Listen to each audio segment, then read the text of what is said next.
Baik, antara amalan yang Nabi ajak untuk menjadikan makanan kita sebagai ubat. Ni ada doa, ada satu doa nak kongsi hari ni. Doa ubat boleh mencegah pada penyakit yang kalau ada dalam makanan tersebut. Tapi bukanlah kita pergi cari pasal, kita tak boleh telan gula, kita boh gula macam hari tu kita kata, tak apa aku dah baca doa. Yang tu saja cari pasal kan, nak pergi test power semua, bukan lagu tu. Kita bukan Khalid bin Walid. Iman beliau macam gunung. Kita ni kulit bawang yang kita kategori kan. Jadi jangan kita cuba-cuba. Baik, ini adalah satu doa yang diriwayatkan oleh Imam Bukhari dalam kitab tarikh beliau. Imam Bukhari meriwayatkan doa ni dalam kitab tarikh beliau. Daripada Abdullah bin Mas'ud, man qala hina yudha'at ta'am. Siapa yang baca ketika makanan dihidangkan, Bismillahi khairil asma' fil ardi wa fis sama' la yadurru ma'asmihi da'un ij'al fihi rahmatan wa shifaan yadurruhu ma kana. Pendek. Pendek kat ustaz lah, kat kami macam panjang. Tak panjang, asal 2 baris dalam kitab ni.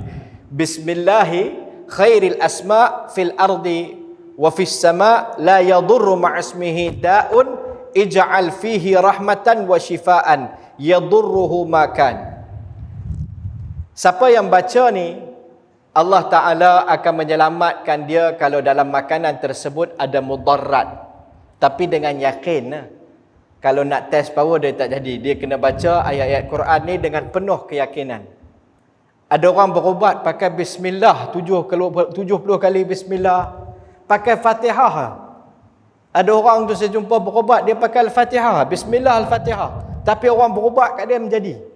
Kita berubat diri sendiri 70 kali Fatihah tak menjadi.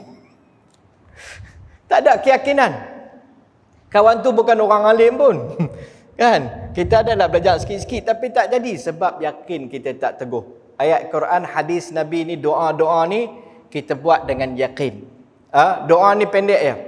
Siapa yang baca ketika dihidangkan makanan bismillah khairil asma' dengan nama Allah sebaik-baik nama di bumi dan di langit, tidak akan beri mudarat, tidak akan memberi mudarat bersama dengan namanya oleh satu penyakit pun. Allah, ya wahai Allah, jadikanlah pada makanan ini rahmat dan syifa dan penyembuhan.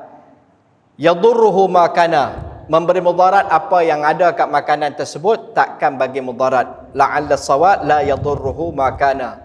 Harap-harap tidak akan bagi mudarat apa yang ada pada makanan tersebut.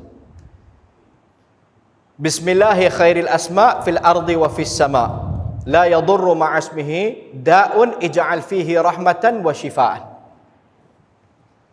Pendek. Siapa yang baca ni, Allah Ta'ala akan pelihara daripada sebarang mudarat yang kemungkinan ada pada makanan tersebut. Jadi tuan-tuan, ini antara beberapa perkara yang kita sempat kongsikan tentang sunnah Nabi SAW berkaitan dengan makanan.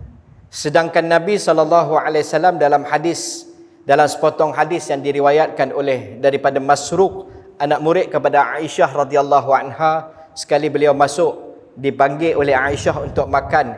Ketika makan, Aisyah radhiyallahu anha rasa sangat sedih nak menjamah makanan.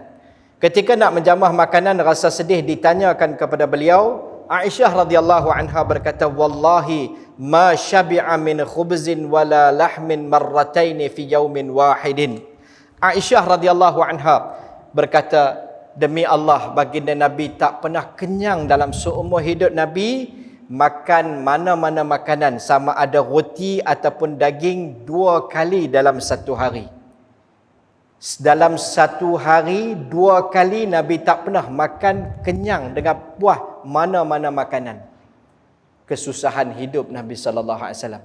Nabi suka sangat makan lengan, kambing.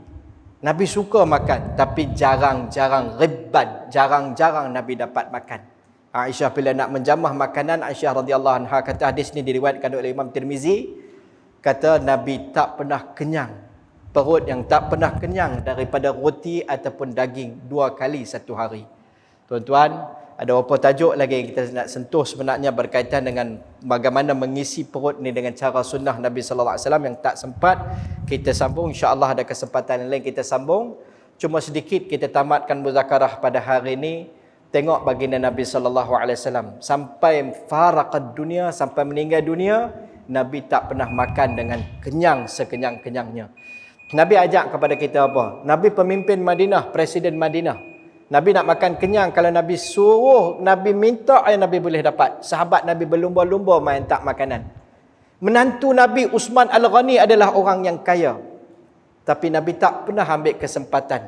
Baginda Nabi nak mengajar kepada kita antara perkara yang sunnah adalah hidup sederhana. Bukanlah suruh kita kelapang di rumah. Tak cerita kalau kita tak boleh buat macam Nabi tu, sekurang-kurang bersederhana dalam rumah kita. Jangan kita terlampau bermewah-mewah dalam bab makanan ni, kerana ia akan membebankan kita.